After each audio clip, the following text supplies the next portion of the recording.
Good evening, नमस्कार। मेरी आवाज़ आ रही है सबको? मेरी आवाज़ आ रही है सबको?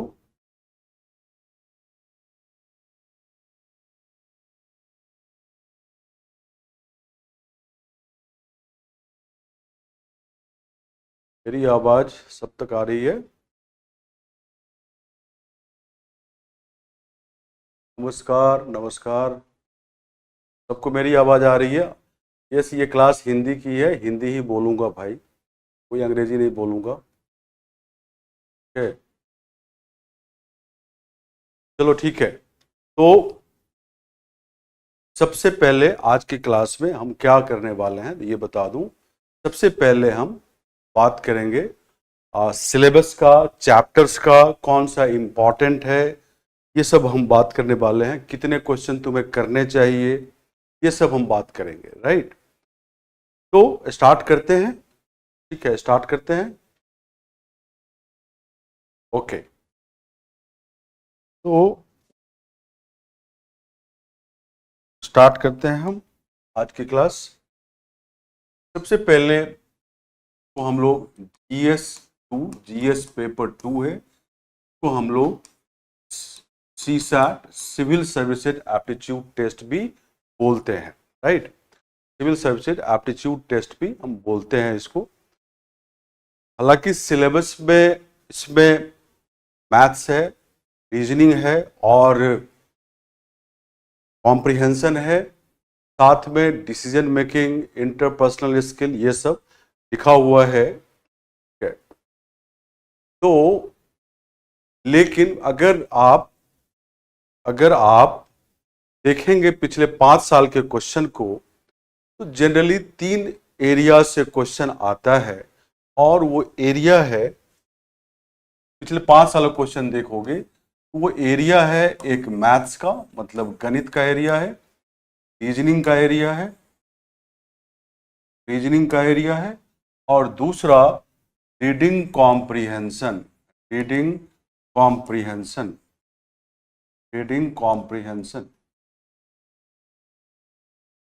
हिंदी में गणित, तर्क शक्ति और बोधगम्यता या परिच्छेद बोध।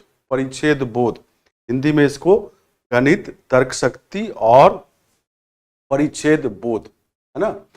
ये 3 एरिया से पिछले 5 साल में क्वेश्चन आ रहा है। 5 साल का देखोगे तो पिछले 5 साल में तुम्हें क्वेश्चन दिखेगा कि इसी 3 एरिया से कितने क्वेश्चन आ रहे हैं। तुम्हें पता होगा कि इस पेपर में 80 क्वेश्चन होता है, एक क्वेश्चन 2.5 मार्क्स का होता है, राइट, और 1/3 नेगेटिव है गलत करने पे। अरे इंग्लिश बोल लो, इंग्लिश वाला बैच मॉर्निंग में है, 9 to 11 मैं इंग्लिश में क्लास मॉर्निंग में लेता हूँ। ये क्लास हिंदी की है। क्वेश्चन जो दिखेगा तुम्हें इंग्लिश और हिंदी दोनों में दिखेगा, ठीक है, इंग्लिश और हिंदी दोनों में दिखेगा, है ना। क्वेश्चन जो मैं रखा हूँ, प्रॉपर इंग्लिश की क्लास मॉर्निंग में चलती है, ठीक है, और मॉर्निंग में क्लास वो 9 to 11 होता है, समझ गए। ओके, अब जो क्वेश्चन कितने आते हैं, तो इससे 40 क्वेश्चन आते हैं, इससे 15 क्वेश्चन आते हैं, और इससे 25 क्वेश्चन करीब आते हैं, प्लस माइनस 2 क्वेश्चन हो सकते हैं, ठीक है, और प्लस माइनस 2 क्वेश्चन हो सकते हैं, मतलब हो सकता है इसे 42 आ जाए, इसे 13 आ जाए, या कभी इसे 27 क्वेश्चन आ जाए, ठीक है। इस तरह से आजकल पैटर्न है। तुम्हें सबको पता होना चाहिए कि ये पेपर क्वालिफाइंग है, 66 मार्क्स चाहिए, राइट। वैसे हम एवरी क्लास में हम ये बोलते हैं कि तुम 75 to 80 मार्क्स का एम करो, लक्ष्य रखो। 75 to 80 मार्क्स का, 66 मार्क्स का एम करोगे तो क्वालिफाई नहीं कर पाओगे। क्लास में ये भी बोलते हैं कि 3 स्टेज में एग्जाम होता है। तुम सभी को पता है कि प्रीलिम्स, मेंस और इंटरव्यू होता है, लेकिन मैं बोलता हूं कि ये 4 स्टेज का एग्जाम है। जब तक इस पेपर को क्वालिफाई नहीं करोगे जब तक इस पेपर को क्वालिफाई नहीं करोगे तब तक तुम्हारा जीएस का मार्क्स मेरिट के लिए कंसीडर नहीं होगा। इसीलिए this paper is very important, बहुत इंपॉर्टेंट है कि तुम्हें इसको क्वालिफाई करना पड़ेगा, ठीक है। इसके बिना तुम आगे नहीं बढ़ पाओगे, तो तुम्हें इस पेपर को थोड़ा सीरियसली लेना पड़ेगा, है ना। बेस्ट होता है कि आप अभी से इसका प्रैक्टिस करना शुरू कर लें। आप क्लास के साथ रहें, क्लास में जो पढ़ाता हूं उसको दोबारा घर पे करें, और तुम्हें क्वेश्चन प्रैक्टिस के लिए भी दिया जाएगा, उसको घर पे करना है, ठीक है। अब 75 टू 80 मार्क्स कैसे लाया जाए, कितना क्वेश्चन अटेम्प्ट किया जाए। 2 घंटे का पेपर होता है, 200 नंबर का पेपर होता है, तो मैं बताऊं तुम्हें 45 क्वेश्चन अटेम्प्ट लेना चाहिए, और ये मान के कि आप 80% एक्यूरेसी, 80% एक्यूरेसी का मतलब ये हुआ आप 10 क्वेश्चन करते हैं तो 8 सही होना चाहिए, 10 क्वेश्चन करते हैं तो 8 सही होना चाहिए, है ना। तो 45 क्वेश्चन में से 80% सही मतलब 20% गलत। अब 20% गलत है तो 45 क्वेश्चन में 9 क्वेश्चन गलत होगा और 36 क्वेश्चन करेक्ट होगा, 36 क्वेश्चन करेक्ट होगा। अब 9 क्वेश्चन गलत है, इसके लिए 3 क्वेश्चन का मार्क्स नेगेटिव हो जाएगा, तो 36 क्वेश्चन में 3 क्वेश्चन का मार्क्स हटा दो तो 33 क्वेश्चन हुआ। आराम से तुम्हारे मार्क्स क्वालिफाइंग से काफी ऊपर है, ठीक है। अगर मान लो 10 क्वेश्चन गलत हो गया या 11 क्वेश्चन, तब भी 30 से 32 क्वेश्चन अगर नेट में करेक्ट है तो तुम इस पेपर को क्वालिफाई करोगे, इस पेपर को क्वालिफाई कर पाओगे, ठीक है, समझ गए। अब मैं बात कर रहा हूं कि एग्जाम में कितने कितने क्वेश्चन तुम्हें अटेम्प्ट लेना चाहिए। कोई बोलता है कि मेरा गणित बहुत अच्छा है और 40 के 40 क्वेश्चन एग्जाम में कर लेंगे, एकदम गलत है, ये नहीं हो सकता है। तो क्वेश्चन कुछ डिफिकल्ट होंगे, कुछ कैलकुलेशन बेस्ड होंगे और कुछ डायरेक्ट क्वेश्चन भी होते हैं। आप 40 के 40 अटेम्प्ट नहीं लोगे और इसमें से तुम 20 क्वेश्चन एग्जाम में अटेम्प्ट करने की कोशिश करो। रीजनिंग में 10 क्वेश्चन आराम से हो जाएगा और कॉम्प्रिहेंशन में 15 क्वेश्चन, परिच्छेद बोध में 15 क्वेश्चन, ये अटेम्प्ट लेना चाहिए। ये बैलेंस्ड अप्रोच है, मतलब 20 क्वेश्चन, 10 क्वेश्चन, 15 क्वेश्चन, ठीक है। तो ये अटेम्प्ट लोगे तो तुम्हारा अप्रोच बैलेंस्ड है, तुम्हारा अप्रोच बैलेंस्ड है और तुम टोटल 45 क्वेश्चन हो गया और इस पेपर को क्वालिफाई कर सकते हो, ठीक है। तो आई होप आपको ये बेसिक बातें थोड़ी समझ में आ गई। अब मैं बात कर रहा हूं कि तुम्हें रीजनिंग में क्या पढ़ना है, मैथ्स में क्या पढ़ना है और किस तरह के क्वेश्चन आते हैं, ठीक है, ये सब हम बात कर रहे हैं। फिर हम एक टॉपिक स्टार्ट करेंगे, एक टॉपिक स्टार्ट करेंगे आज। अब है जैसे रीजनिंग के हम चैप्टर की बात करें, रीजनिंग के चैप्टर की बात करें, सबसे पहले जो चैप्टर है वो है सिलोगिज्म। सिलोगिज्म, इसको हिंदी में न्याय निगमन बोलते हैं, हिंदी में न्याय निगमन बोलते हैं। क्या बोलते हैं? न्याय निगमन। पहला चैप्टर जो है सिलोगिज्म, जिसको हिंदी में न्याय निगमन बोलते हैं, वैसे हिंदी वाले बच्चे भी इसको सिलोगिज्म ही बोलते हैं। तो ये चैप्टर है। इसके बाद एनालिटिकल रीजनिंग में, एनालिटिकल रीजनिंग में, एनालिटिकल रीजनिंग में, ठीक है, एनालिटिकल रीजनिंग में तो तुम्हें टॉपिक करना है वो है अरेंजमेंट। अरेंजमेंट, हिंदी में क्रम व्यवस्था, क्रम व्यवस्था। अब ये क्रम व्यवस्था बैठने का भी हो सकता है, लेक्चर्स का भी हो सकता है, किताबों का भी क्रम व्यवस्था हो सकता है। तो ये चैप्टर है ना। तो अरेंजमेंट मतलब क्रम व्यवस्था वाले क्वेश्चन आएंगे। अब दूसरा जो चैप्टर है वो है comparison of rank. Comparison of rank मतलब रैंकों की तुलना, रैंकों की तुलना वाले क्वेश्चन होंगे। रैंक मार्क्स के अकॉर्डिंग भी हो सकता है, या रैंक लंबाई के हिसाब से भी हो सकता है, ये वाले क्वेश्चन। ठीक है। अब तीसरा इसमें जो क्वेश्चन होगा वो होगा ब्लड रिलेशन का। क्या होगा? ब्लड रिलेशन का मतलब रक्त संबंध वाले क्वेश्चन, रक्त संबंध वाले क्वेश्चन। और रक्त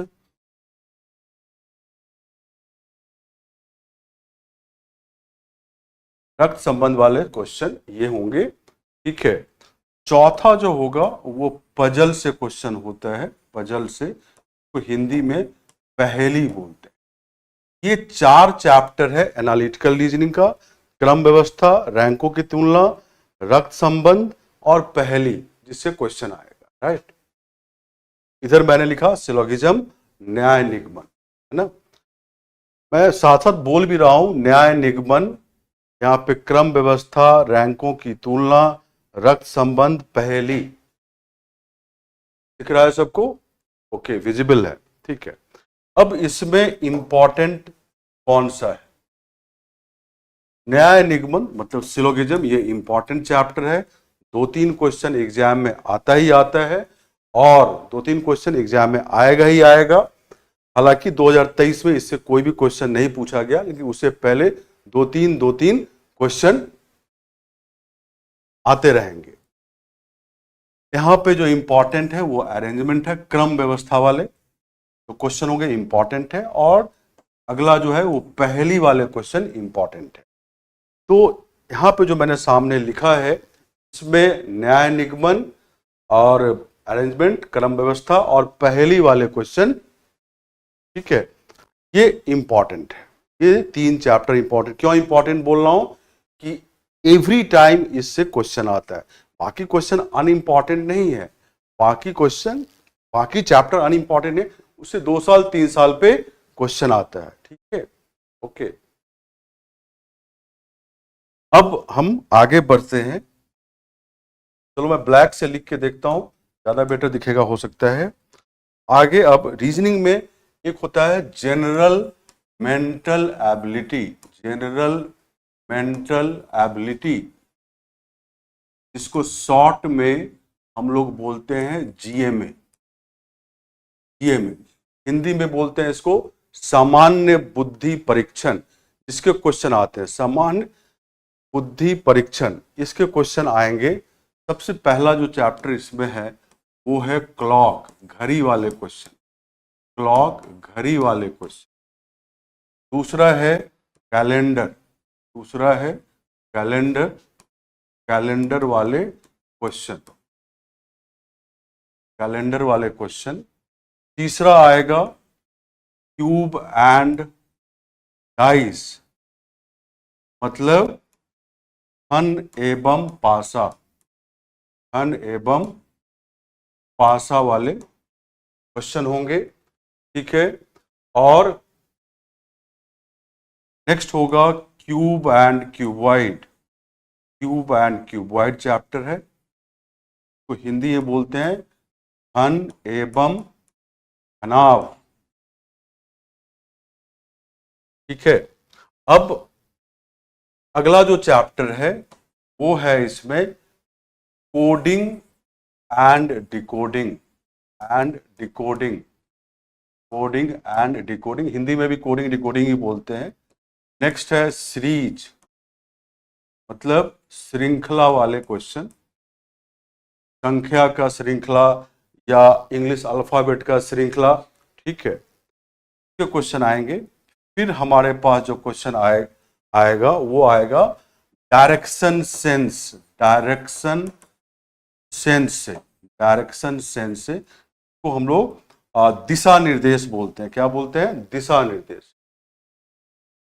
जिसको हम लोग बोलते हैं दिशा निर्देश परीक्षण। तो दिशा निर्देश,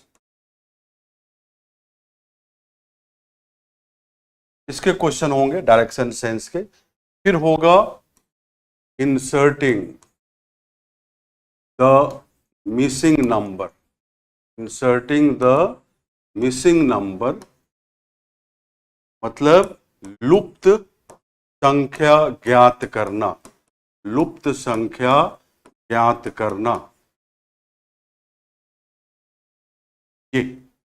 ये सामान्य बुद्धि परीक्षण का चैप्टर है जिससे क्वेश्चन पूछे जाते हैं। ये रीजनिंग का ही पार्ट है। सामान्य बुद्धि परीक्षण मतलब जनरल मेंटल एबिलिटी, शॉर्ट में इसको हम लोग जीए में बोलते हैं। तो फिर से बोल रहा हूं, घड़ी के क्वेश्चन होंगे, कैलेंडर, घन एवं पासा, घन एवं घनाभ, कोडिंग डिकोडिंग, इसकी हिंदी भी कोडिंग डिकोडिंग होती है, श्रृंखला वाले क्वेश्चन, दिशा निर्देश वाले क्वेश्चन और लुप्त संख्या ज्ञात करना। आप इसको लिखते रहना क्योंकि ये सब चैप्टर हम लोग करेंगे। अब इसमें इंपॉर्टेंट चैप्टर कौन सा है जिससे एवरी टाइम हमेशा क्वेश्चन आता है, मोस्टली क्वेश्चन आता है, वो चैप्टर है तुम्हारा क्लॉक, घड़ी से क्वेश्चन आएगा।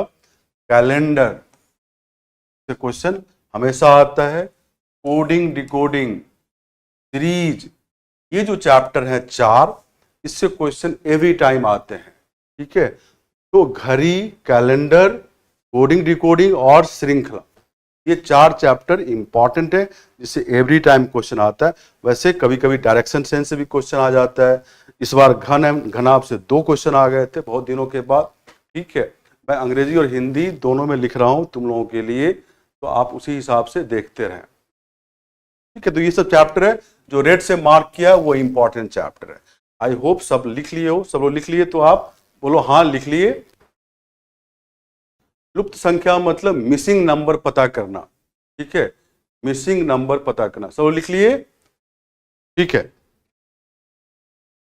और अगर किसी का छूट भी गया हो तो रिकॉर्डिंग भी अवेलेबल होता है, फिर से आप दोबारा इसको देख सकते हो, कोई दिक्कत नहीं। अब हम आते हैं मैथ्स में क्या क्या, ये सब रीजनिंग का था। मैथ्स में क्या क्या पढ़ा। रीजनिंग में एक और है जिसको हम लोग बोलते हैं, जस्ट मिनट, रीजनिंग में एक और एरिया है, जनरली वो परिच्छेद बोध में पूछा जाता है। रीजनिंग में इसको हम लोग बोलते हैं critical reasoning. Critical reasoning, just critical reasoning, Hindi में इसको हम लोग बोलते हैं तार्किक तर्क शक्ति। तार्किक तर्क शक्ति हिंदी में इसको बोलते हैं। ठीक है, क्रिटिकल रीजनिंग, इसमें जो क्वेश्चन होता है वो आपको छोटा सा पैसेज दिया रहेगा, छोटा सा परिच्छेद दिया रहेगा और आपसे पूछा जाएगा कि पूर्व धारणा बताएं, इस परिच्छेद की में क्या पूर्व धारणा है आप बताओ। ठीक है, या इस परिच्छेद के आधार पे आप क्या निष्कर्ष निकाल सकते हो, ये सब रहेगा। तो इसमें क्वेश्चन होंगे एजम्पशन, इसके होंगे एजम्पशन मतलब पूर्व धारणा का क्वेश्चन, पूर्व धारणा का क्वेश्चन होगा। क्वेश्चन होंगे इन्फेरेंस मतलब अनुमान वाले क्वेश्चन, परिच्छेद पैसेज दिया रहेगा और तुमसे पूछा जाएगा कि इस परिच्छेद को पढ़ के आप क्या अनुमान लगाते हैं या क्या निष्कर्ष निकालते हैं, ये रहेगा। ठीक है, नेक्स्ट रहेगा कंक्लूजन वाले क्वेश्चन। कंक्लूजन मतलब निष्कर्ष वाले क्वेश्चन, निष्कर्ष वाले क्वेश्चन। ये सब जो क्वेश्चन है ये आपको छोटे से परिच्छेद होंगे और उसके आधार पे पूछा जाता है। इस परिच्छेद को पढ़ के ये बताएं कि पूर्व धारणा क्या है या आप क्या पूर्व धारणा बना सकते हैं परिच्छेद को पढ़ के, या इस परिच्छेद को पढ़ के, इस पैसेज को पढ़ के आप क्या अनुमान लगा सकते हैं, या इस परिच्छेद के आधार पे क्या निष्कर्ष निकाला जा सकता है। ठीक है, अरे मैं बोल भी रहा हूं साथ में, लिखने के साथ बोल भी रहा हूं तो आप तो लिखो ना। एजम्पशन बोला, ठीक है, तो हिंदी में इसको पूर्व धारणा बोलते हैं। जैसे इन्फेरेंस बोला तो हिंदी में इसको अनुमान बोलते हैं, कंक्लूजन लिखा तो हिंदी में से निष्कर्ष बोलते हैं। मैंने बोला परिच्छेद जो हम कॉम्प्रिहेंशन करेंगे, परिच्छेद बोध या बोधगम्यता बोलते हैं, उसमें इस तरह के क्वेश्चन दिखेंगे। हालांकि ये रीजनिंग का पार्ट है, लेकिन यूपीएससी को परिच्छेद बोध में मतलब कॉम्प्रिहेंशन में पूछ लेता है, और ये अपने आप में बहुत इंपॉर्टेंट है, क्योंकि बहुत सारे क्वेश्चन एग्जाम में ऐसे रहेंगे। वेरी वेरी इंपॉर्टेंट, बहुत इंपॉर्टेंट, वेरी इंपॉर्टेंट, क्योंकि ये सब चीजें कॉम्प्रिहेंशन में पूछा जाता है। ठीक है, फिर से बोल रहा हूं, आप चैट में रेलिवेंट बातें लिखो, जो पूछूं उसका जवाब दो, जो क्वेश्चन समझ में नहीं आया वो बोलो, मैं दोबारा तिबारा 4 बार रिपीट कर दूंगा। ठीक है, ओके। अब आते हैं हम मैथ्स पे। मैथ्स में क्या क्या चैप्टर आपको करना है? मैथ्स में जो चैप्टर करना है, मैथ्स को हम 3 एरिया में बांटते हैं, 3 एरिया। एक है नंबर सिस्टम, इसमें एलसीएम वाले क्वेश्चन भी एंड एचसीएफ वाले क्वेश्चन, हिंदी में इसे बोल सकते हो संख्या पद्धति, संख्या पद्धति, ये चैप्टर है।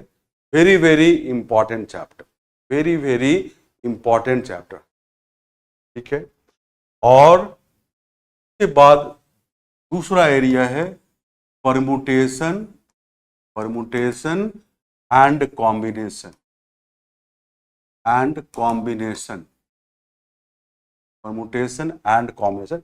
इसके आसान क्वेश्चन आते हैं, हिंदी में इसको बोलते हैं क्रमचय एवं संचय, तो बोलते हैं क्रमचय एवं संचय।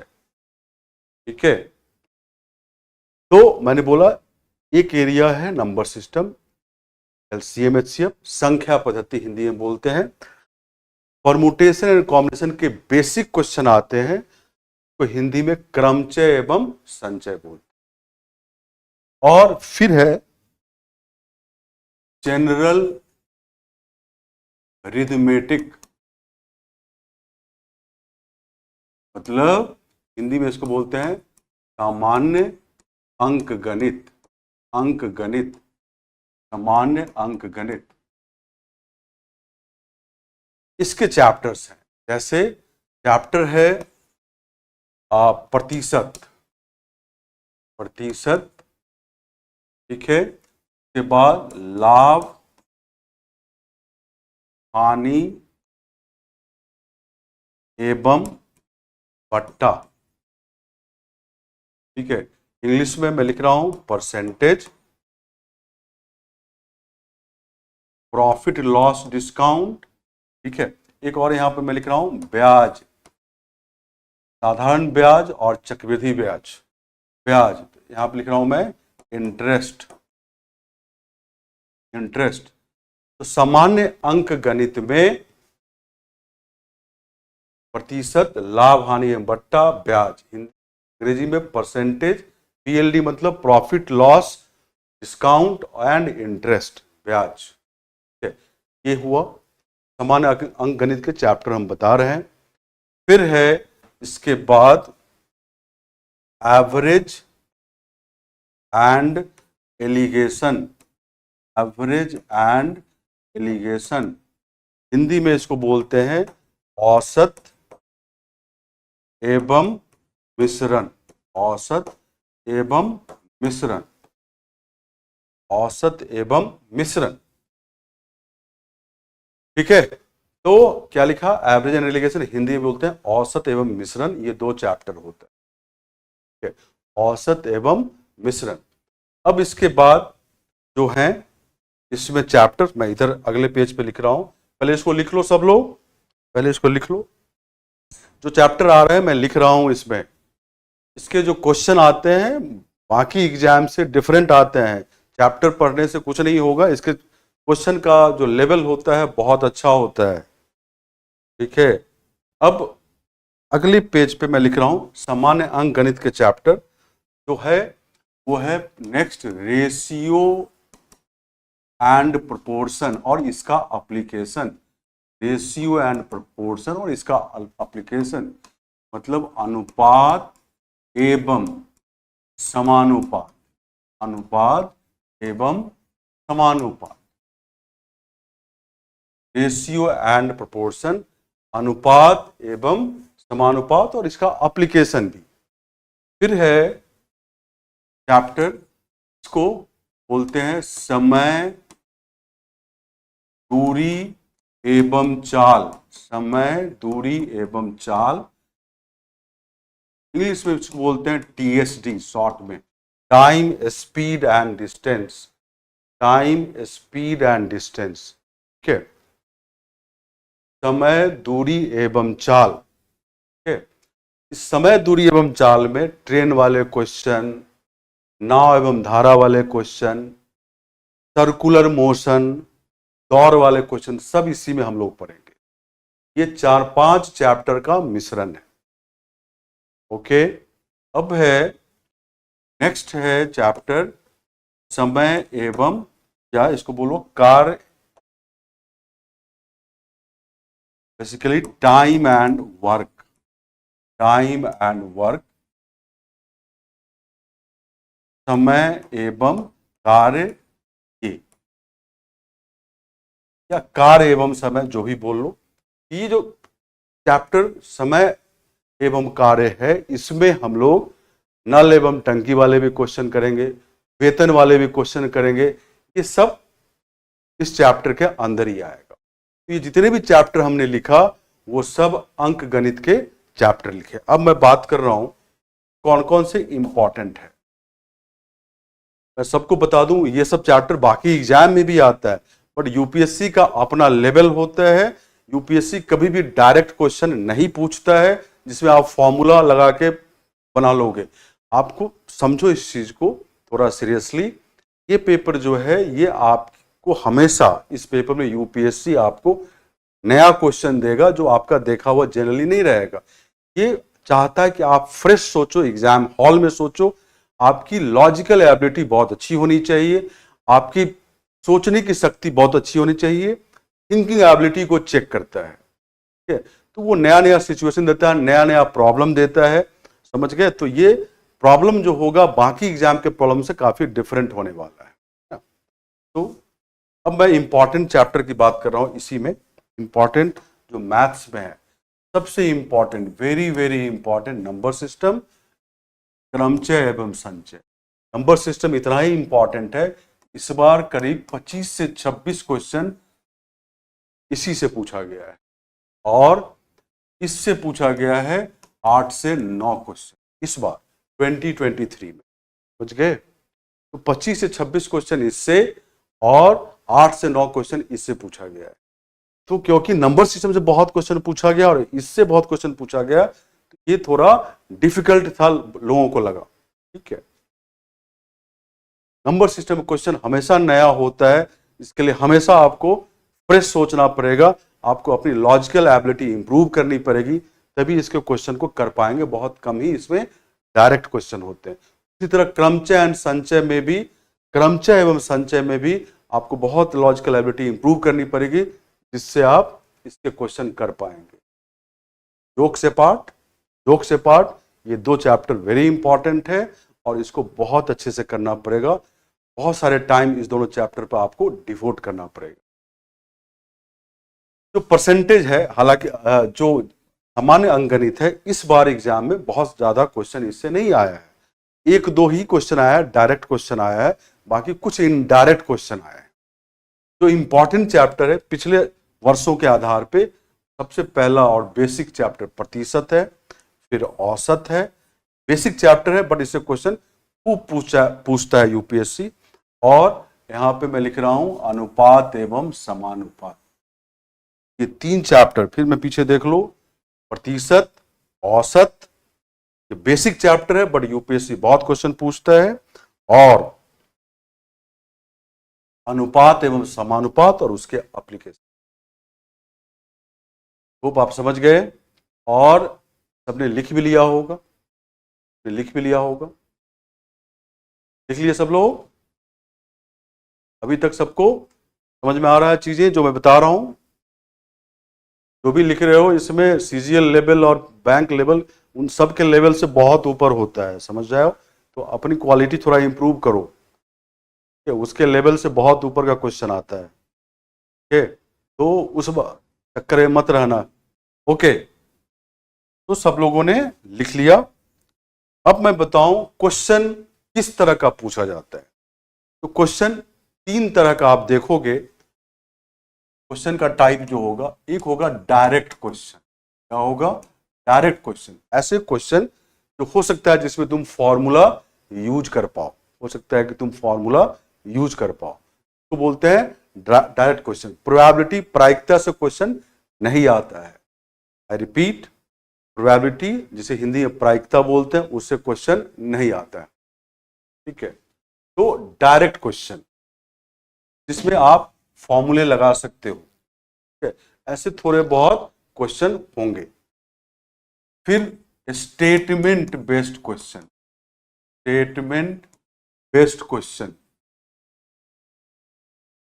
मतलब कथन वाले क्वेश्चन। कथन वाले क्वेश्चन, कथन वाले क्वेश्चन में क्या होता है? कॉम्प्रिहेंशन में कोई चैप्टर नहीं होता, परिच्छेद बोध में कोई चैप्टर नहीं होता। मैंने बोला जो तार्किक तर्क शक्ति है कॉम्प्रिहेंशन में काफी यूज होगा, ठीक? तो स्टेटमेंट बेस्ड क्वेश्चन, कथन आधारित क्वेश्चन, आपको डाटा दे देगा या मैथ्स का या रीजनिंग का, है ना? डाटा दे देगा मैथ्स या रीजनिंग का, उसके आधार पे पूछेगा बताओ कथन 1 सही है, कथन 2 सही है, दोनों सही है, ऐसे वाले क्वेश्चन, है ना?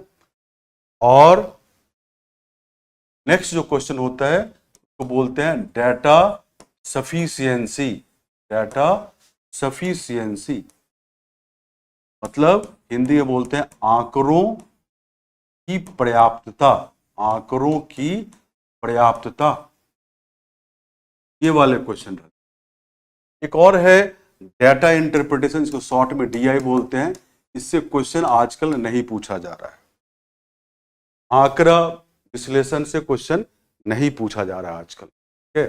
तो मैंने बोला कि 3 तरह के क्वेश्चन आते हैं, डायरेक्ट, स्टेटमेंट बेस्ड क्वेश्चन, कथन आधारित क्वेश्चन, और आंकड़ों की पर्याप्तता वाले क्वेश्चन। आंकड़ों की पर्याप्तता वाले क्वेश्चन में तुम्हें एक प्रश्न दे देगा, उसके नीचे 2-3 कथन दे देगा, और फिर विकल्प बनाएगा कि कथन 1 इस क्वेश्चन को सॉल्व करने के लिए पर्याप्त है। ऑप्शन बी बनाएगा कि कथन 2 इस क्वेश्चन को सॉल्व करने के लिए पर्याप्त है। ऑप्शन सी बनाएगा कथन 1 एवं 2 दोनों इस क्वेश्चन को सॉल्व करने के लिए पर्याप्त है। ऐसे इसको बोलते हैं आंकड़ों की पर्याप्तता वाले क्वेश्चन। जो क्वेश्चन बनाता है इसमें मैथ्स का भी हो सकता है, रीजनिंग का भी हो सकता है। आई होप आप समझे क्वेश्चन किस तरह का होगा। हम क्लास में क्या करेंगे तो मैं बताऊं, आप क्लास में आपको पहले बेसिक कॉन्सेप्ट पढ़ाया जाएगा, ठीक है? बेसिक कॉन्सेप्ट पढ़ाएंगे, के आधार पे बहुत सारे क्वेश्चन मैं बताऊंगा और आपसे भी करवाऊंगा, राइट? तो हम दो मतलब आप भी क्लास में क्वेश्चन करोगे और मैं भी बहुत सारे क्वेश्चन बताऊंगा। आपको ऑलरेडी पीडीएफ क्वेश्चन का मिल गया होगा जो क्लास में हम करेंगे। आई होप पीडीएफ सबको मिल गया होगा। तो क्वेश्चन यहाँ पे दिखेगा अंग्रेजी और हिंदी दोनों में रहेगा। फिर इसके बाद कुछ 1-2 छोटे छोटे टॉपिक करने के बाद 5-5 क्वेश्चन का क्लास में टेस्ट हुआ करेगा। आपको देना है टेस्ट का सॉल्यूशन, उसका आंसर मैं बताऊंगा और फिर आप कुछ अपने आप को चेक करोगे कि कितना आप समझे हो और कर रहे हो। फिर उसके अलावा आपको प्रैक्टिस करने के लिए क्वेश्चन अलग से मिलेगा जो आप घर पे प्रैक्टिस करो। समझ गए? मेरी बातें सब समझ में आ गई किस तरह ये क्लास चलेगा? समझ गए सब लोग? ठीक है। अब मैं एक टॉपिक स्टार्ट कर रहा हूं जो मैथ्स वाले मैथ्स में मानते हैं उसको, रीजनिंग वाले रीजनिंग में मानते हैं। तो वो टॉपिक हमारा है घड़ी, क्लॉक। तो उसको करते हैं और उसको समझने की हम कोशिश करते हैं। क्लॉक इंपॉर्टेंट है, एवरी टाइम इससे क्वेश्चन आता है, ठीक है? तो क्लॉक से स्टार्ट करते हैं, ठीक है? अब सबसे पहले ये समझो कि क्वेश्चन कैसे पूछे जाएंगे। क्वेश्चन क्लॉक में कैसे पूछे जाएंगे? तो क्लॉक में आप सब लोग घड़ी देखे हैं, घड़ी में हमारे पास क्या होता है? घंटे वाली सुई, मिनट वाली सुई, सेकंड वाली सुई। जनरली घंटे वाली सुई और मिनट वाली सुई से क्वेश्चन पूछा जाता है। जिनको पीडीएफ नहीं मिला है मिल जाएगा, वैसे क्वेश्चन बोर्ड पे लिखा रहेगा, आप देख सकते हैं। तो मैंने बोला कि घंटे वाली सुई सब जानते हैं, क्लॉक में होता है, मिनट वाली सुई होता है, तो और सेकंड वाली सुई। जनरली जो क्वेश्चन आता है वो घंटे वाली सुई और मिनट वाली सुई से। क्वेश्चन क्या आएगा? तो सबसे फर्स्ट टाइप ऑफ क्वेश्चन आएगा वो ये है कि घड़ी की दोनों सुई, मतलब घंटे वाली सुई और मिनट वाली सुई 3 और 4 बजे के बीच कब एक साथ होगी, या दोनों के बीच 0 डिग्री का कोण कब बनेगा। ठीक है, फिर पूछा जाएगा कि 3 और 4 बजे के बीच घड़ी की दोनों सुई, मतलब घंटे वाली सुई और मिनट वाली सुई कब एक साथ होगी। ये फर्स्ट टाइप ऑफ क्वेश्चन है। सेकेंड टाइप ऑफ क्वेश्चन जो घड़ी में पूछा जाता है वो ये है कि 2 और 3 बजे के बीच घड़ी की घंटे वाली सुई और मिनट वाली सुई विपरीत दिशा में कब होंगे। मतलब दोनों सुई के बीच में, घंटे वाली सुई और मिनट वाले सुई के बीच में, ठीक है, 180 डिग्री का कोण कब बनेगा। विपरीत दिशा मतलब 180 डिग्री का कोण।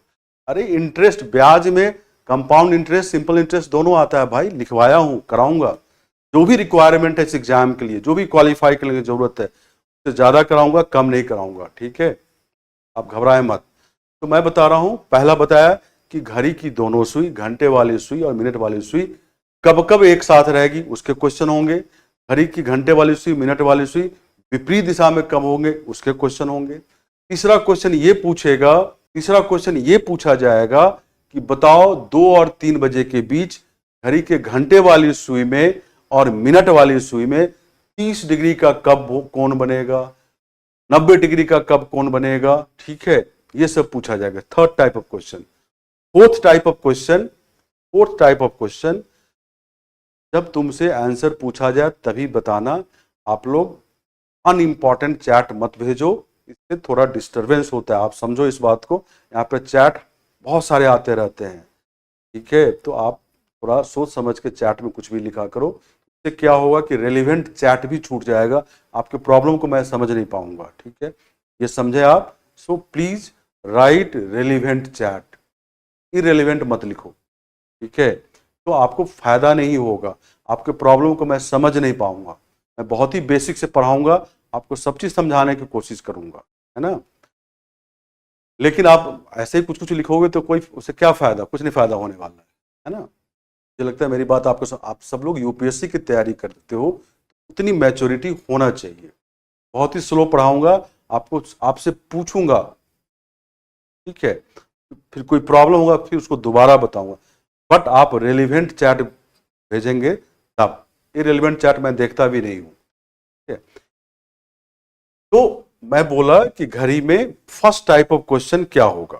तो घड़ी में फर्स्ट टाइप ऑफ क्वेश्चन मतलब घड़ी की दोनों सुई, घंटे वाली सुई और मिनट वाली सुई कब कब एक साथ होंगे। दूसरा बताया कि घड़ी की दोनों सुई, घंटे वाली सुई, मिनट वाली सुई कब कब विपरीत दिशा में होंगे। जब दोनों एक साथ होते हैं तो 0 डिग्री का कोण बनेगा, विपरीत दिशा में होंगे तो 180 डिग्री का कोण बनेगा दोनों के बीच। फिर थर्ड टाइप ऑफ क्वेश्चन मैंने बताया कि 2 और 3 बजे के बीच जैसे क्वेश्चन होगा कि घड़ी की दोनों सुई के बीच में 30 डिग्री का कोण कब बनता है, 60 डिग्री का कब कोण बनता है, इस तरह से। फिर फोर्थ टाइप ऑफ क्वेश्चन कि 4:20 पे घड़ी के दोनों सुई के बीच, घंटे वाली सुई और मिनट वाली सुई के बीच कितने डिग्री का एंगल बनेगा। ठीक है, अरे रीडिंग कॉम्प्रिहेंशन में क्या बताएंगे, रीडिंग कॉम्प्रिहेंशन में पैसेज रहता है और क्वेश्चन होता है। मैंने बताया क्वेश्चन तार्किक तर्क शक्ति को पूछने वाला, मतलब टेस्ट करता है। जो पूर्व धारणा का क्वेश्चन होगा, अनुमान, बता चुका हूं ये सब चीज मैं। अब मैं चैप्टर पे आ गया, है ना। तो मैं बात कर रहा था कि नेक्स्ट टाइप ऑफ क्वेश्चन ये रहेगा कि 4:20 पे घड़ी के दोनों सुई के बीच में, घंटे वाले सुई और मिनट वाले सुई के बीच में कितने डिग्री का कोण बनेगा। 3:42 पे घड़ी के दोनों सुई, घंटे वाली सुई और मिनट वाली सुई में कितने डिग्री का कोण बनेगा। ये नेक्स्ट क्वेश्चन हो सकता है कि कोई घड़ी मान लो तेज चल रही है, मतलब फास्ट है, तो इसका मतलब है कि एक्चुअल टाइम से ज्यादा शो कर रहा है, इससे रिलेटेड क्वेश्चन आएगा। या कोई घड़ी स्लो है, मतलब धीमी है, एक्चुअल टाइम से कम टाइम शो कर रहा है, तो एक्चुअल टाइम से कम टाइम शो कर रहा है, इससे रिलेटेड क्वेश्चन आएगा। उसको बोलते हैं घड़ी जब तेज हो जाए और घड़ी जब स्लो हो जाए तो इससे रिलेटेड क्वेश्चन होंगे। ये सब एरिया से क्वेश्चन घड़ी में पूछा जाता है। इतनी रेलिवेंट चीज है तुम्हारे एग्जाम के लिए, वो सब पढ़ाएंगे और अच्छे ढंग से पढ़ाएंगे और बहुत ही बेसिक से पढ़ाएंगे। ठीक है, प्लीज राइट चलिए रेलिवेंट चैट। रेलिवेंट चैट लिखोगे तो मैं देखूंगा, प्रॉब्लम पूछोगे तो मैं बताऊंगा, कुछ डाउट होगा तो बताऊंगा। ठीक है, मुझे चैट दिख जाता है कि क्या आप रेलिवेंट पूछ रहे हो क्या नहीं पूछ रहे हो। डोंट वेस्ट योर टाइम, अपना टाइम खराब ना करें इररेलेवेंट चैट लिखने में, रेलिवेंट चैट लिखा करो ना। ओके, अब घड़ी में सबसे पहले आप समझो कि रिलेटिव स्पीड क्या होता है। रिलेटिव स्पीड क्या होता है, थोड़ा सा इसकी जरूरत है यहाँ पे, इसलिए बता रहा हूं। हालांकि इसकी डिटेल हम लोग पढ़ेंगे समय दूरी चाल में। रिलेटिव स्पीड का हिंदी होता है सापेक्ष चाल। क्या होता है, मान लो किसी एक पर्टिकुलर पॉइंट ए से बी की ओर तुम जा रहे हो बाइक से, और तुम्हारे बाइक की स्पीड 20 किलोमीटर प्रति घंटा है, और तुम्हारा फ्रेंड भी उसी समय ए से बी की ओर जा रहा है, उसके बाइक की स्पीड 10 किलोमीटर प्रति घंटा है ना। तो तुम्हारे बाइक की तुम 20 किलोमीटर प्रति घंटा से जा रहे हो और तुम्हारा फ्रेंड 10 किलोमीटर प्रति घंटा से जा रहा है। तो बताओ मुझे, 1 घंटे के बाद तुम्हारा फ्रेंड 10 किलोमीटर की दूरी तय कर लेगा और तुम 1 घंटे के बाद 20 किलोमीटर की दूरी तय कर लोगे। तो तुम्हारा फ्रेंड 10 किलोमीटर तय करेगा और तुम 20 किलोमीटर तय कर लोगे 1 घंटे में। तो मुझे बताओ कि 1 घंटे में अपने फ्रेंड से नेट में तुम कितना आगे। अब इसका जवाब दो, ये चैट में लिखो। ठीक है, मैंने बताया कि ए पॉइंट से बी पॉइंट की ओर तुम और तुम्हारे फ्रेंड अलग अलग बाइक से जा रहे हो। तुम्हारे बाइक की स्पीड 20 किलोमीटर प्रति घंटा है और तुम्हारे फ्रेंड के बाइक की स्पीड 10 किलोमीटर प्रति घंटा है। मैंने बोला 1 घंटे के बाद तुम अपने फ्रेंड से कितना किलोमीटर आगे होगे। वेरी गुड, सबने अच्छा आंसर दिया, 10 किलोमीटर आगे हो। तो इसको बोलते हैं कि नेट। नेट में तुम अपने फ्रेंड से 10 किलोमीटर आगे हो। तो नेट स्पीड क्या है तुम्हारा, नेट में क्या है, तुम 10 किलोमीटर प्रति घंटा से आगे चल रहे हो। इसी नेट स्पीड को हम लोग सापेक्ष चाल बोलते हैं। ऐसे समझो तुम अभी, सापेक्ष चाल। ठीक है, दोनों स्पीड का डिफरेंस, क्योंकि एक ही दिशा में दोनों जा रहे हो। ठीक है, सब लोगों ने आंसर दिया, बहुत अच्छा, ऐसे ही आंसर देते रहना तो क्लास के साथ इन्वॉल्व रहोगे। तो तुम 1 घंटे में अपने फ्रेंड से नेट में कितना आगे जाओगे, 10 किलोमीटर। 2 घंटे में कितना नेट में आगे जाओगे, 20 किलोमीटर। 3 घंटे में कितना आगे जाओगे, 30 किलोमीटर। ठीक है, समझ गए। तो तुम्हारी नेट स्पीड क्या है, मतलब सापेक्ष चाल क्या है, फ्रेंड के रेस्पेक्ट में 10 किलोमीटर प्रति घंटा। समझ गए। अब इसका यूज घड़ी में क्या है, यहां पे घड़ी में क्या है, तो देखो क्यों मैंने बताया। कोई भी घड़ी देखे ही हो, घड़ी ऐसा घड़ी होगा ना, यहाँ पे 12 लिखा रहता है, ये 3, ये 6, 9, ये 1, ये 2, ये 4, ये 5, ये 7, ये 8, ये 10 और ये 11। ठीक है, अब यहाँ पे मिनट वाले सिंबल भी होते हैं, 1, 2, 3, 4 ऐसे मिनट वाले सिंबल। इस घड़ी पे टोटल मिनट वाले सिंबल कितने होंगे, 60 होंगे। कितने होंगे, 60 होंगे। तो अगर 1 मिनट को तुम 1 किलोमीटर मानो, समझे, 1 मिनट को 1 किलोमीटर, तुम्हारे समझने के लिए, ये 60 किलोमीटर का वृत्ताकार ट्रैक है। क्या है ये, 60 किलोमीटर का वृत्ताकार ट्रैक है। ठीक है, अब मान लो ये तुम्हारा मिनट वाला सुई 12 पे है, तो मुझे बताओ कि 1 घंटे में ये 1 चक्कर लगा लेगा, तो 1 घंटे में ये घूम के फिर से 12 पे आ जाएगा। आ जाएगा, आएगा ना। तो बताओ कितना ट्रेवल कर लिया ये, 60 किलोमीटर 1 घंटे में। तो मिनट वाली सुई की स्पीड कितनी हुई, 60 किलोमीटर प्रति घंटा। तो मैं यहां लिख रहा हूं speed of minute hand, minute वाली सुई कितना हो गया, 60 किलोमीटर प्रति घंटा। फिर से रिपीट कर रहा हूं, ये मिनट जो दिख रहा है सिंबल, ये किलोमीटर समझो तुम। ये करने का तरीका है 1 2 3 4 5 ऐसे से ये 60 किलोमीटर होगा, ये 60 किलोमीटर होगा। 60 किलोमीटर का वृत्ताकार ट्रैक है। यहाँ मिनट वाली सुई है, ये 1 घंटे में पूरा चक्कर लगाएगा तो 60 किलोमीटर तय करेगा। तो मिनट वाली सुई का स्पीड क्या हो गया? 60 किलोमीटर प्रति घंटा। अब यहीं पे मैं ब्लैक से बना रहा हूं छोटा सुई, ये तुम्हारा घंटे वाली सुई। क्या है? घंटे वाली सुई है। अब बताओ 12 पे घंटे वाली सुई है तो 1 घंटे के बाद कहां पहुंचेगा? 1 पे जाएगा। 12 पे है, 1 घंटे के बाद ये घंटे वाली सुई कहां जाएगा? 1 पे जाएगा, मतलब 5 किलोमीटर आगे जाएगा। कितना आगे जाएगा? 5 किलोमीटर। 12 से 1 पे पहुंचेगा 1 घंटे में, घंटे वाली सुई तो 5 किलोमीटर पहुंचेगा। तो ये बताओ कि मिनट वाली सुई की स्पीड कितनी, घंटे वाली सुई की स्पीड ऑफ आवर हैंड कितनी? तो 5 किलोमीटर प्रति घंटा। 5 किलोमीटर प्रति घंटा। तो ये तो समझ में सबको आ गया कि मिनट वाली सुई का स्पीड है 60 किलोमीटर प्रति घंटा और घंटे वाली सुई का स्पीड है 5 किलोमीटर प्रति घंटा। अब बताओ तुम लोग, इसमें दिक्कत है किसी को? इसको समझने में कोई दिक्कत है किसी को? किसी को दिक्कत है तो बताओ, फिर से समझाऊंगा। आई रिपीट, फिर से रिपीट कर रहा हूं, इस कॉन्सेप्ट को समझने में किसी को दिक्कत है? All clear? क्लियर है? ठीक है। फिर से मैं एक बार रिपीट कर देता हूं कि ये मिनट को हम किलोमीटर मानते हैं, ये 60 किलोमीटर का ट्रैक है, वृत्ताकार ट्रैक है। मिनट वाली सुई 12 पे है, 1 घंटे में 1 चक्कर लगाएगा, मतलब 60 किलोमीटर तय करेगा। मिनट वाली सुई का स्पीड 60 किलोमीटर प्रति घंटा। ठीक है। घंटे वाली सुई जो ब्लैक में है, 1 घंटे में 12 से 1 पे पहुंचेगा, मतलब 5 किलोमीटर चलेगा। तो घंटे वाली सुई का स्पीड क्या है? 5 किलोमीटर प्रति घंटा। अब मुझे बताओ 12 पे, बस हो गया, समझ गया तुम सबको, समझ में आ गया, मैं रिपीट भी दोबारा कर दिया। अब मुझे बताओ दोनों घड़ी की सुई कहां पे है? 12 पे है। अब दोनों सुई इस डायरेक्शन में चलेगा। 1 घंटे के बाद मिनट वाली सुई घूम के फिर से 12 पे आएगा, लेकिन घंटे वाली सुई तो 1 पे ही होगा। तो मिनट वाली सुई 1 घंटे में घंटे वाली सुई से कितना किलोमीटर आगे होगा? बताओ जरा, सब लोग बताओ।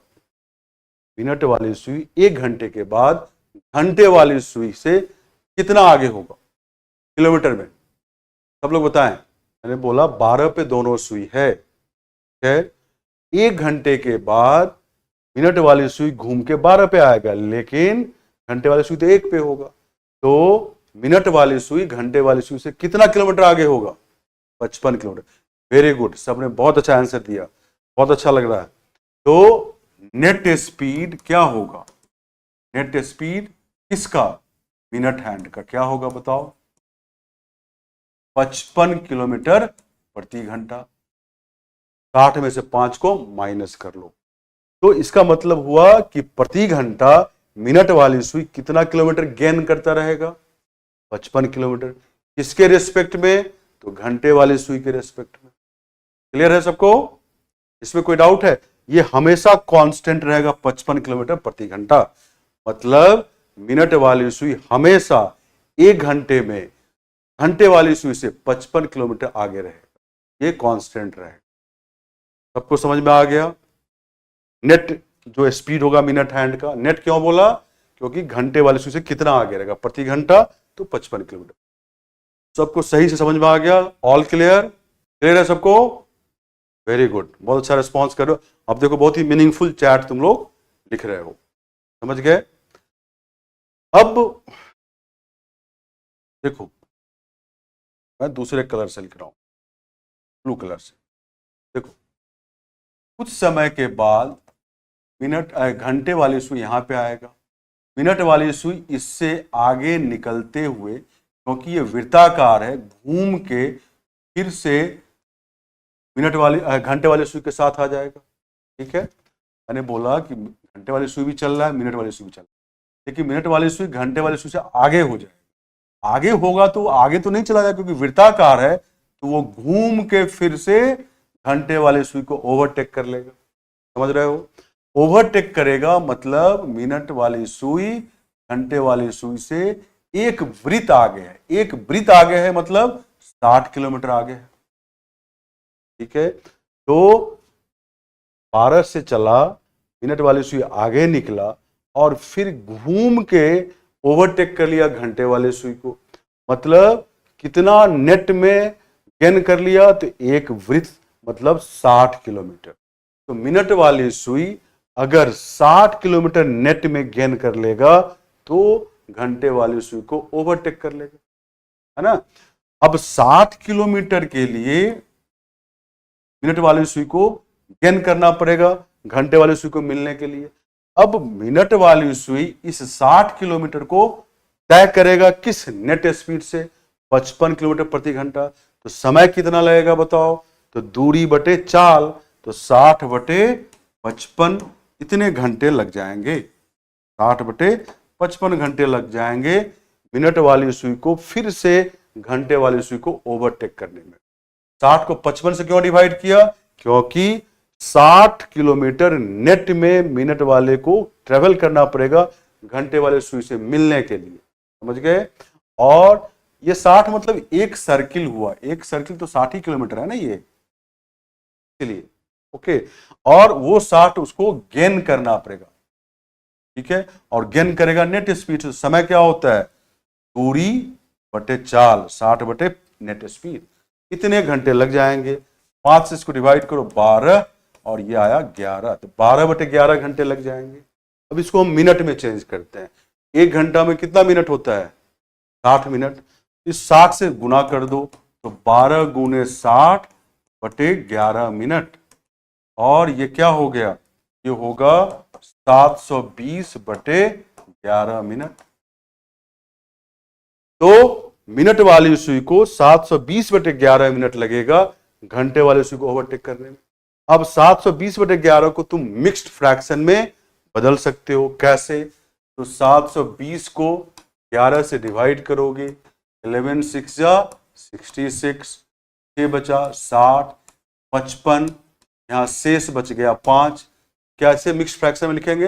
65, पहले भागफल फिर शेष 5 और नीचे जिससे विभाजित करते हैं 11। तो 65 5 बटे 11, 720 बटे 11 को लिख सकते हो। ये क्या आ गया? 65 5 बटे 11 मिनट। मतलब इतने मिनट के बाद मिनट वाली सुई घंटे वाली सुई को ओवरटेक कर लेगा। ठीक है, मैं एक बार और बता रहा हूं, मैं फिर से रिपीट कर रहा हूं। पेशेंस रखो, पेशेंस रखो। फिर से बता रहा हूं, देखो तुम सबको पता है कि मिनट वाली सुई का चाल क्या है? 60 किलोमीटर प्रति घंटा। घंटे वाली सुई का स्पीड क्या है? 5 किलोमीटर प्रति घंटा। नेट मिनट वाली सुई का स्पीड क्या है? तो तुमको पता है इन दोनों का डिफरेंस 55 किलोमीटर प्रति घंटा। मतलब ये हुआ कि मिनट वाली सुई घंटे वाली सुई के रेस्पेक्ट में प्रति घंटे 55 किलोमीटर गेन करेगा। अब मैं ये पूछ रहा था, भाई 12 से चला मिनट वाला सुई, तो घंटे वाला भी तो चल रहा है। मिनट वाला सुई घूम के फिर आएगा तो रास्ते में कौन मिलेगा? घंटे वाली सुई। अब देखो नेट में, ये देखो मैं ग्रीन से कर रहा हूं, ग्रीन से देखो नेट में कितना, ये ग्रीन जो दिख रहा है तुमको, कितना आगे हो गया? कौन? मिनट वाली सुई किससे? घंटे वाली सुई से। ये एक वृत्त है, मतलब ये 60 किलोमीटर। एक वृत्त मतलब 60 किलोमीटर। तो घंटे वाली सुई से मिनट वाली सुई को मिलने में 60 किलोमीटर नेट में आगे होना पड़ेगा, ऐसा समझो। और 60 किलोमीटर यहां लिखा मैंने। कितने समय में? तो नेट स्पीड से डिवाइड कर दो, 60 बटे 55 मतलब 12 बटे 11 घंटे। एक घंटे में 60 मिनट होता है, तो 12 गुने 60 बटे 11 मिनट मतलब 720 बटे 11 मिनट। 720 बटे 11 को हमने मिक्स फ्रैक्शन में चेंज किया, 65 भागफल 5 से ऊपर नीचे, जिसे डिवाइड करते 11 नीचे। तो 65 5 बटे 11 मिनट में मिनट वाली सुई फिर से घंटे वाली सुई को ओवरटेक कर ले।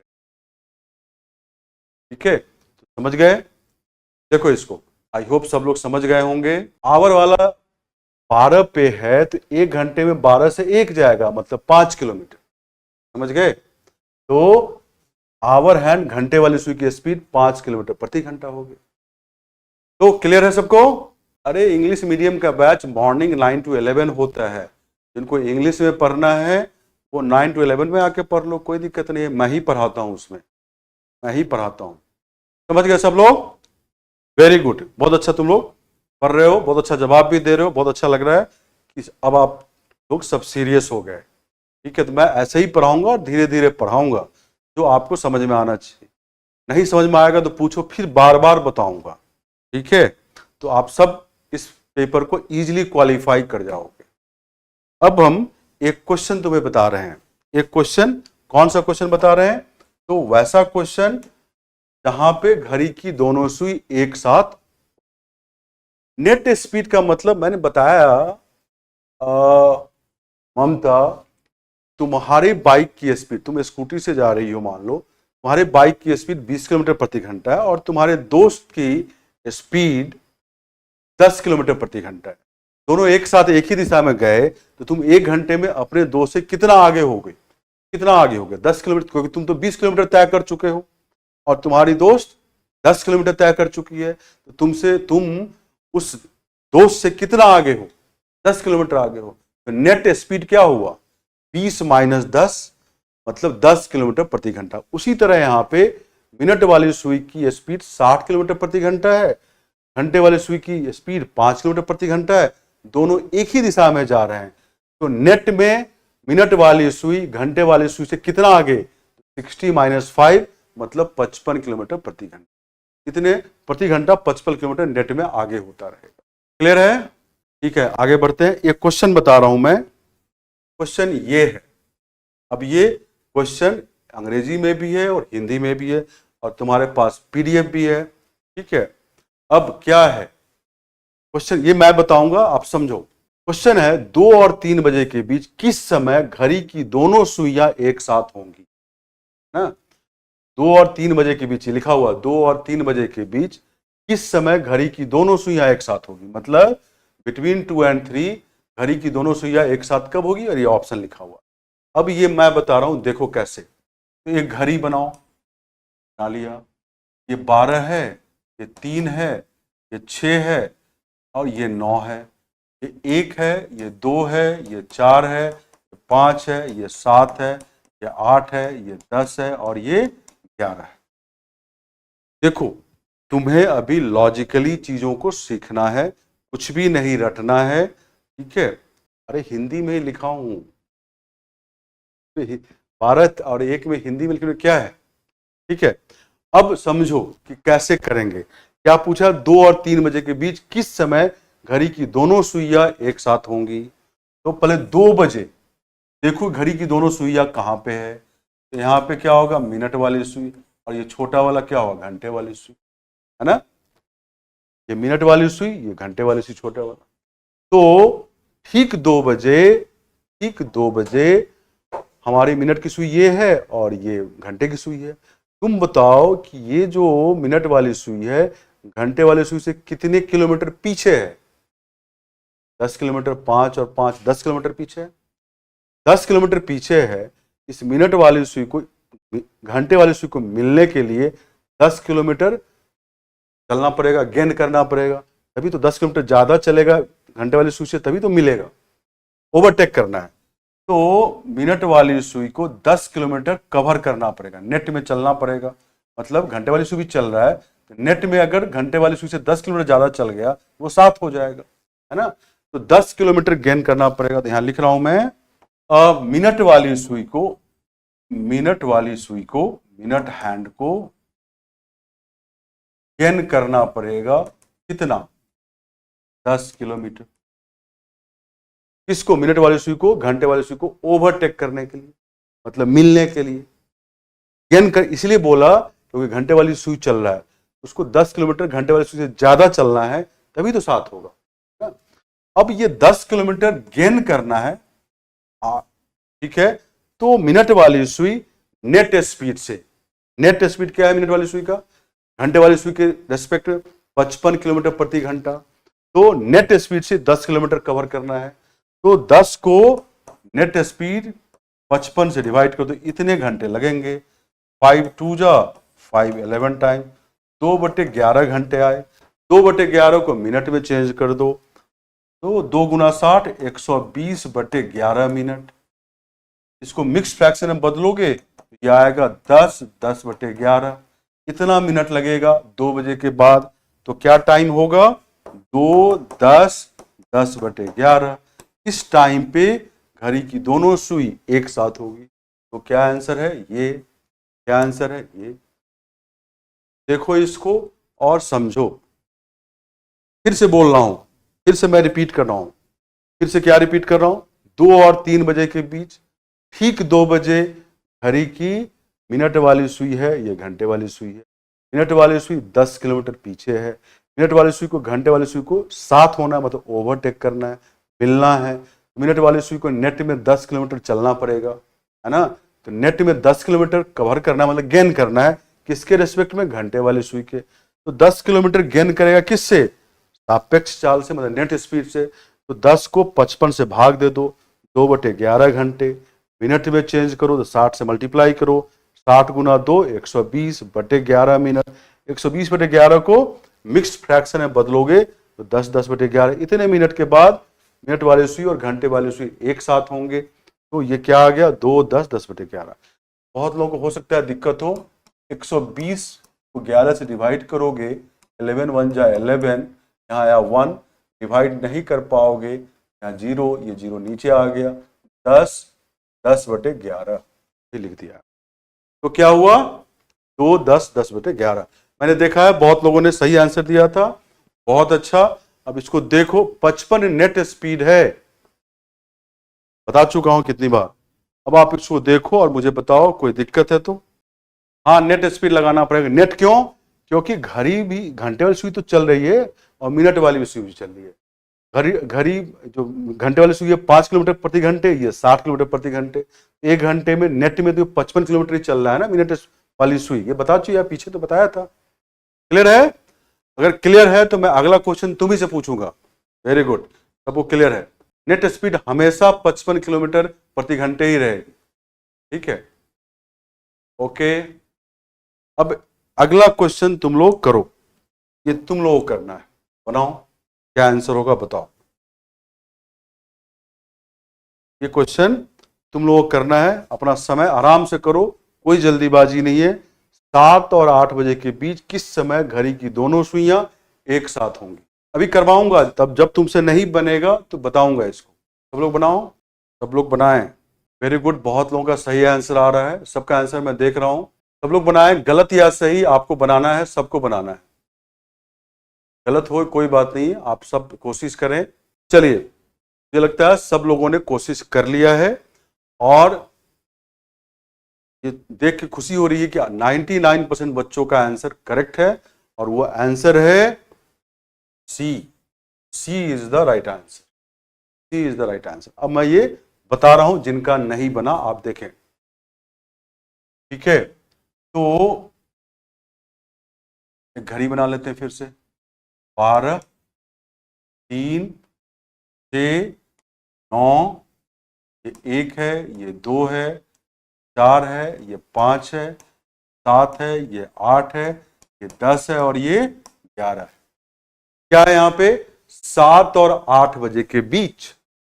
तो 7 बजे देखो कहाँ है घड़ी की सुई, ये मिनट वाली सुई होगी और ये घंटे वाली सुई छोटी वाली। अब तुम देखो, मिनट वाली सुई ये है और ये घंटे वाली सुई, कितना पीछे है मिनट वाली सुई? 5 5 10 15 20 25 30 और 35। मतलब मिनट वाली सुई जो ये है 35 किलोमीटर पीछे है, किससे? घंटे वाली सुई से। अब मिनट वाली सुई को मिलना है घंटे वाली सुई को, तो 35 किलोमीटर मिनट वाली सुई को क्या करना पड़ेगा? नेट में गेन करना पड़ेगा, नेट में गेन करना पड़ेगा, ठीक है? तो नेट में गेन करना है, मतलब ये मिनट वाली सुई को 35 किलोमीटर नेट में गेन करना है, किसके रेस्पेक्ट में? घंटे वाली सुई के रेस्पेक्ट में, है ना? तो देखो क्या लिखोगे, कि मिनट वाली सुई को, मिनट हैंड को गेन करना है कितना, तो 35 किलोमीटर। तभी तो मिनट वाली सुई घंटे वाली सुई को मिल जाएगी, है ना। 35 किलोमीटर नेट में, है ना। तो 35 किलोमीटर गेन कर रहे हैं किस स्पीड से, तो 35/55, क्योंकि नेट स्पीड, नेट वाली सुई की स्पीड घंटे के ज्यादा कितना है नेट में, तो 55 किलोमीटर प्रति घंटा से वो ज्यादा चलता है मिनट वाली सुई। तो 35/55 घंटे, 5 7 जा 5 11 टाइम, 7/11 घंटे हुए। तो मिनट में चेंज करते हैं तो 7 × 60/11 मिनट आया।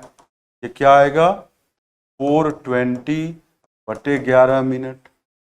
और इसको सॉल्व करो, 11 11 3 जा 33, बचेगा 9, 90, 11 11 8 जा 88, बचेगा शेष 2, 38 2/11 मिनट। तो 7 बजे के बाद इतना मिनट लगेगा, तो मिनट वाली सुई घंटे वाली सुई के साथ हो जाएगी। तो 738 2/11, तो क्या आंसर होगा, 738 2/11। अब इसको देखो, कोई दिक्कत हो किसी को तो पूछो, एकदम रिपीट में देख सकते हैं, रिकॉर्डेड क्लास ऐप पे या वेबसाइट पे रहता है, आप एकदम देखें, इसको बार बार देखें तो आपको ज्यादा समझ में आएगा। वेरी गुड, सबको क्लियर है, कोई दिक्कत नहीं है। अब आपको मैं नेक्स्ट क्वेश्चन दे रहा हूं करने के लिए, ठीक है। नेक्स्ट क्वेश्चन, तो नेक्स्ट क्वेश्चन रहा ये, अब आप आराम से करो और फिर मुझे बताओ क्या आंसर है। 4 और 5 बजे के बीच किस समय घड़ी की दोनों सुइयां एक साथ होंगी, 4 और 5 बजे के बीच। सब लोग करें, इनफ टाइम है आपको करने के लिए, आराम से करें। मैं सभी का आंसर देख रहा हूं, जो आप आंसर कर रहे हो ये दिख रहा है हमें। सब लोग कोशिश करें, गलत हो कोई बात नहीं, आप गलत करके ही सही करोगे तो सीखोगे आप। सब लोग करें, आप डरे नहीं, सब लोग करें, गलत या सही जरूर करें। चलिए, मोस्ट ऑफ द स्टूडेंट जो बैठ क्लास देख रहे हैं उन सभी का आंसर मुझे सही दिख रहा है, और वो आंसर है A is the right answer. Very good, बहुत अच्छा, आप लोग बहुत अच्छा कर रहे हो। A is the right answer, A is the right answer. अब मैं बता देता हूं उनके लिए जो नहीं बना पाए, तो घर ही बनाते हैं, फिर से बना लिया। 12 3 6 9, यहाँ 1, यहाँ 2, यहाँ 4, यहाँ 5, यहाँ 7, यहाँ 8, यहाँ 10, यहाँ पे 11, ठीक है। अब 4 बजे क्या होगा, यहाँ पे मिनट वाली सुई, यहाँ पे घंटे वाली सुई, छोटी वाली। तो ये मिनट वाली सुई, ये घंटे वाली सुई। मिनट वाली सुई घंटे वाली सुई से कितना पीछे है, 20 किलोमीटर। कितना, 20 किलोमीटर। अब मिनट वाली सुई को घंटे वाली सुई को ओवरटेक करना, मिलना है, तो ऑब्वियसली नेट में, नेट कहने का मतलब घंटे वाली सुई से ज्यादा मिनट वाली सुई को 20 किलोमीटर चलना पड़ेगा, तभी तो साथ होगा। तो मिनट वाली सुई को नेट में 20 किलोमीटर गेन करना पड़ेगा। तो लिखेंगे मिनट हैंड को गेन करना है कितना, तो 20 किलोमीटर। गेन करना मतलब घंटे वाली सुई से 20 किलोमीटर ज्यादा चलेगा, तभी तो साथ में हो जाएगा ना नेट में। अब ये दूरी मिनट वाली सुई को गेन करना पड़ेगा नेट स्पीड से। 20 को 55 से डिवाइड करूं तो 5 4 जा 5 11 टाइम, 4/11 घंटे। तो मिनट में चेंज करोगे तो 4 × 60/11 मिनट, मतलब 240/11 मिनट। अब इसको बदल लो मिक्स्ड फ्रैक्शन में, मिक्स्ड भिन्न में बदलो। 11 दूनी 22, 2 0 20, तो 11 1 जा 11, बचेगा 9 शेष, 30 9/11 मिनट, ठीक है। तो 4 बजे के बाद इतना समय लगेगा, तो मिनट वाली सुई घंटे वाली सुई के साथ हो जाएगा। तो 21 9/11 मिनट, मतलब 4:21 9/11, और ये सही जवाब है, ठीक है। सब लोग समझ गए, आप लिखें, बहुत सरल है, कोई मुश्किल नहीं है। कोई दिक्कत है किसी को, प्लीज पूछें। 55 से ही डिवाइड होगा एकदम, 55 नेट स्पीड है, मतलब प्रति घंटे मिनट वाली सुई घंटे वाली सुई से 55 किलोमीटर आगे ही रहेगी। क्लियर है सबको? ठीक है। अब एक और क्वेश्चन दे रहा हूं मैं, ये क्वेश्चन करो सब लोग। इस क्वेश्चन को करें सब लोग। सबका आंसर मैं देख रहा हूं। इनको भी छोटा सा भी डाउट होगा पीछे का तो आप दोबारा वीडियो को देखना, आपको क्लियर हो जाएगा। चलिए, सब लोगों ने कोशिश मुझे लगता है कर लिया है। जो आंसर हमारे पास आया है, कुछ लोग 12 बता रहे हैं, कुछ लोग 12 बता रहे हैं, कुछ लोग कभी भी नहीं बता रहे। ठीक है, क्या है क्वेश्चन? 11 और 12 बजे के बीच किस समय घड़ी की दोनों सुइयां एक साथ होंगी? है ना, 11 और 12 बजे के बीच। तो बहुत लोगों का आंसर आया होगा 12। 12 का टाइम 11 और 12 के बीच नहीं है ना, तो इसीलिए इसका आंसर क्या होगा? इसका आंसर होगा कभी भी नहीं। क्या आंसर होगा? कभी भी नहीं। समझ गए? तो कभी भी नहीं आंसर होगा, ये ध्यान रखना, क्योंकि आपका समय आया होगा 12 बजे और 12 बजे का समय 11 और 12 के बीच में नहीं होता है, इसलिए आंसर क्या होगा? कभी भी नहीं। समझ गए सब लोग? अब देखो, मैं बता भी रहा हूं जिनका नहीं बना, ये 12, 3, ये 6, ये 9, ये 1, ये 2, ये 4, ये 5, 7, ये 8, ये 10 और ये 11 है। ठीक 11 बजे क्या होगा? यहाँ पर मिनट वाली सुई रहेगा और घंटे वाली सुई 11 पे। अब मिनट वाली सुई कितना पीछे है? 55 किलोमीटर। 5 गुना 11, 55 किलोमीटर मिनट वाली सुई घंटे वाली सुई पीछे।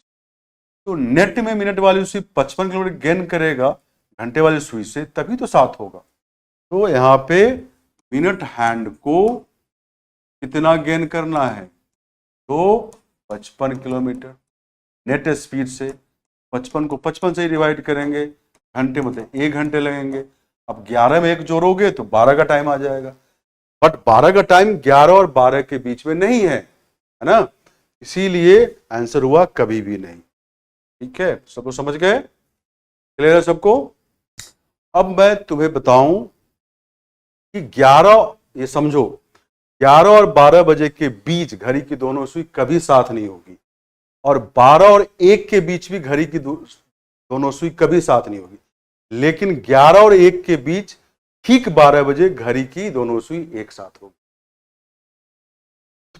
प्रत्येक घंटे में 1 से 2 के बीच, 2 से 3 के बीच, 3 से 4 के बीच, 4 से 5 के बीच घड़ी की दोनों सुई एक साथ होगी, लेकिन 11 से 12 के बीच नहीं होगी एक साथ, 12 से 1 नहीं होगी एक साथ, बट 11 से 1 के बीच 12 बजे ठीक एक साथ होगी।